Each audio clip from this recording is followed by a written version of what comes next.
As an introvert, I personally find silence to be a very beautiful thing. But during the heat of Black Lives Matter, when racial tensions had reached critical mass, the silence from most of my white friends was deafening. And I was then left with the task of trying to figure out what it meant. Silence can mean ignorance. Silence can signify solidarity with our oppressors. Silence can mean apathy. Silence can mean fear. Silence can be hurtful and divisive. Aristotle stated that there are 3 types of friendships: friendships based on utility, friendships based on pleasure, and friendships based on goodness of character. As I have grown, my personal definition of friendship has expanded to include a friend is one who is willing to help you bear the weight of your pain. Being friends with someone who is Black, such as moi, requires of you to understand that we see the world through a completely different lens, and that our reality as Americans is very different simply because this beautiful brown skin signifies that we are the descendants of Africans. Now, you wouldn't think that something as benign as a color could divide a nation, yet it has. Throughout my life, I've often felt that this country was a tale of 2 Americas, and that whites were either unaware or unconcerned about the realities of Black life in America, blithely going about their lives as if they were separate from this unfolding story. But stories about injustice and discrimination are as much a part of your history as they are mine. Up until Black Lives Matter, the discussion of race was often met with eye rolls and subtle sighs, which seemed to say, do we have to keep talking about that? Fostering the impression that whites believe that racism is a thing of the past and a topic that should be reserved for history lessons. Social media became a powerful tool that Blacks use to not only tell, but show that racism is not only alive and well, but rampant and deadly. It became the mechanism for us to say, this is what is happening. This is not us overreacting and dredging up stories from our country's sordid past. This is what is happening to Black lives right here, right now, right before your eyes.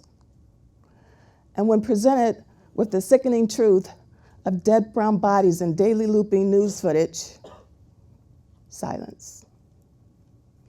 Now, I do know from past conversations with whites that one of the reasons they state for choosing to remain silent is fear. Fear of saying the wrong thing.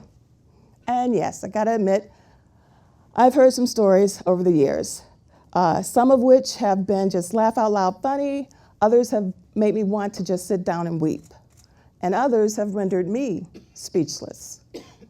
Like the time a group of friends and I were having a conversation and the discussion turned to race, and at the mention of Jim Crow, a white male friend turns and asks, who's that? Speechless. Or, more recently, at the news of yet another killing, a kind white female friend says to me, assuredly, Dorothy, you don't have to worry about your sons. They're good kids and you're raising them well. Again, speechless. I mean, at that moment, I literally could not speak. I was so overcome with raw emotions. Raw with anger, raw with pain, raw with fear. But had I been able to give voice to what I was feeling, I would have said to her, I'm sorry, but you just don't quite get it.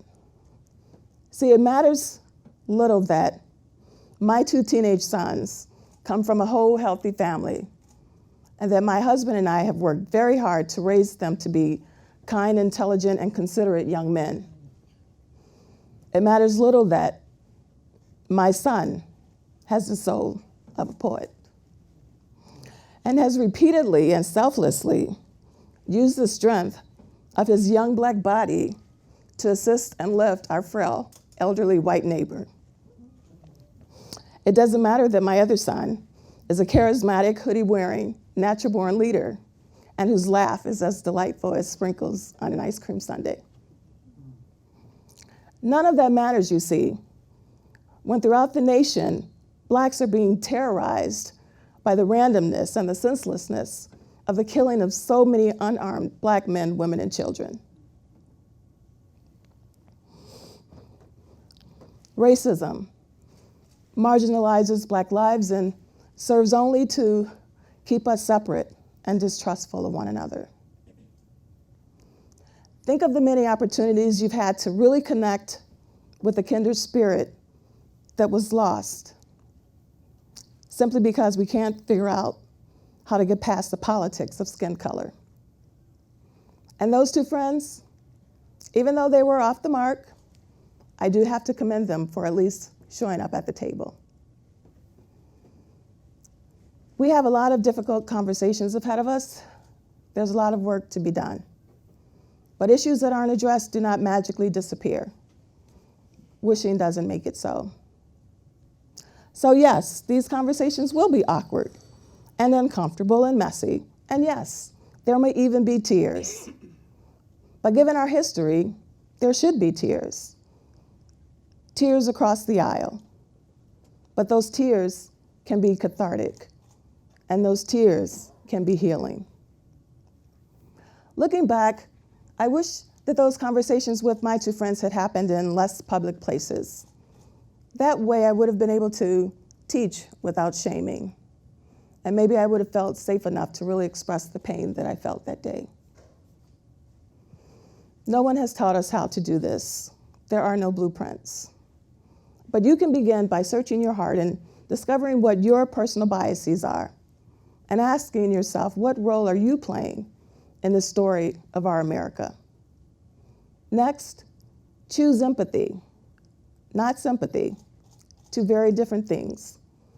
Choose empathy by asking yourself one simple question: what if? What if that had been my son or my daughter, or my father or my sister? Finally, be honest and courageous enough to say to your friend, listen, I really don't know how to do this, but I think it's important for us to have these conversations because you matter, and I want a relationship that goes beyond the superficial. This is our nation, our history, and together we are creating our shared destiny. We can make it beautiful. We can make it honorable and just. Can you cry for me? Can you cry with me?